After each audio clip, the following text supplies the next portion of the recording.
அனைவருக்கும் வணக்கங்க. இன்றைக்கி என்ன பார்க்க போகிறோம்னா மத்தி மீன் குழம்புங்க.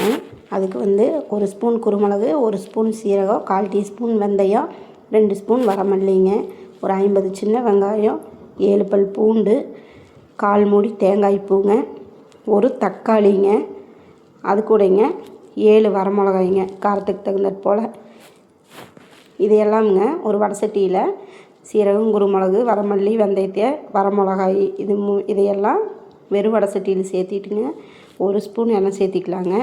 எண்ணெய் சேர்த்திட்டு நல்லா மணம் வர வரைக்கும், கருகி போகாமல் நல்லா செவந்து வர வரைக்கும் வணக்கி எடுக்கணுங்க. வணக்கி எடுத்ததுக்கப்புறம் தேங்காய் பூவும் சேர்த்திங்க. தேங்காய் பூ ஈரப்பதம் போய் அதுவும் நல்லா மணம் வர வரைக்கும் வணக்கி எடுக்கணுங்க.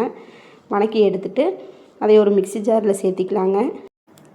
அதே மிக்ஸி ஜாரில் எடுத்து வச்சுட்டுங்க அதே வடை சட்டியை அடுப்பில் வச்சுங்க கொஞ்சமாக ஒரு 2 ஸ்பூன் எண்ணெய் சேர்த்தி அதை நம்ம கட் பண்ணி வச்சுருந்த பூண்டு 7 பல் பூண்டுங்க, அது கூட சின்ன வெங்காயம் பூண்டு நல்லா செவந்து பொன்னிறம் ஆகிற வரைக்கும் வணக்கி எடுக்கணுங்க.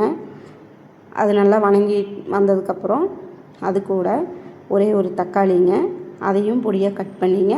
தக்காளியும் நல்லா மசிகிற வரைக்கும் நல்லா வணக்கி விட்டு எடுக்கணுங்க. நம்ம மிளகு சீரகம் வணக்கி போட்ட மிக்ஸி ஜார்லிங்க கொஞ்சமாக மஞ்சத்தூள் சேர்த்திங்க. இந்த வெங்காயம் தக்காளி எல்லாத்தையும் சேர்த்து நைஸாக அரைச்சி எடுத்துக்கணுங்க. குழம்பு தாளிக்கிறதுக்குங்க ஒரு பாத்திரம் ஒன்று அடுப்பில் வச்சுட்டு தேங்காய் ஒரு 3 ஸ்பூன் சேர்த்திருக்கிறேங்க. கொஞ்சமாக கடுகுங்க, கொஞ்சமாக வெந்தயம் சேர்த்திருக்கிறேங்க. அது தாளிக்கிறதுக்குங்க ஒரு 5 பல் பூண்டு பொடியாக கட் பண்ணிக்கிறேங்க. 10 சின்ன வெங்காயம் பொடியாக கட் பண்ணிக்கிறதுக்கு கொஞ்சம் கருவேப்பிலை தலைங்க. அதை நல்லா இந்த எண்ணெயில் நல்லா வணக்கி எடுத்துங்க.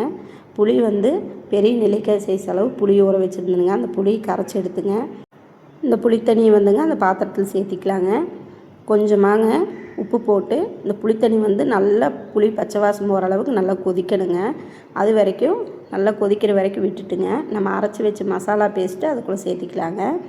சேர்த்தி குழம்புக்கு தேவையான அளவு தண்ணியும் சேர்த்திங்க. நல்லா கலக்கி விட்டுங்க. உப்பு தேவையான அளவு உப்பு போட்டு நல்லா கலக்கி விட்டுங்க. குழம்பு வந்து நல்லா ஓரளவு கெட்டிப்பதம் சுண்டி வந்ததுக்கப்புறங்க நம்ம மீனை வந்து சுத்தமாக கழுவி எடுத்து வச்சுருக்கிறேங்க. பாதி மீன் வந்து பொரிக்கிறதுக்கு மசாலா தடவி வச்சுருக்கிறேங்க. இப்போ அந்த கொதிக்கிற குழம்புக்குள்ளே மீனை போட்டுடலாங்க. அவ்வளோதாங்க, ஒரே கொதியில் மீன் வெந்துருங்க. இந்த மாதிரி மீன் குழம்பு வறுத்து அரைச்சி மத்தி மீன் குழம்பு வச்சு பாருங்கள், டேஸ்ட்டு சூப்பராக இருக்குங்க. கண்டிப்பாக உங்களுக்கு ரொம்ப பிடிக்குங்க. இந்த மாதிரி ட்ரை பண்ணி பாருங்கள். மீன் சேர்த்துனதுக்கப்புறங்க ரொம்ப நேரம் கொதிக்கிறதுக்கு விடக்கூடாதுங்க. ஒரே கொதியில் மீன் வெந்துருங்க. சூப்பராக மத்தி மீன் குழம்பு ரெடிங்க. இந்த வீடியோ உங்களுக்கு பிடிச்சிருந்தா நம்ம சேனலை சப்ஸ்கிரைப் பண்ணுங்கள், லைக் அண்ட் ஷேர் பண்ணுங்கள். தேங்க்யூ.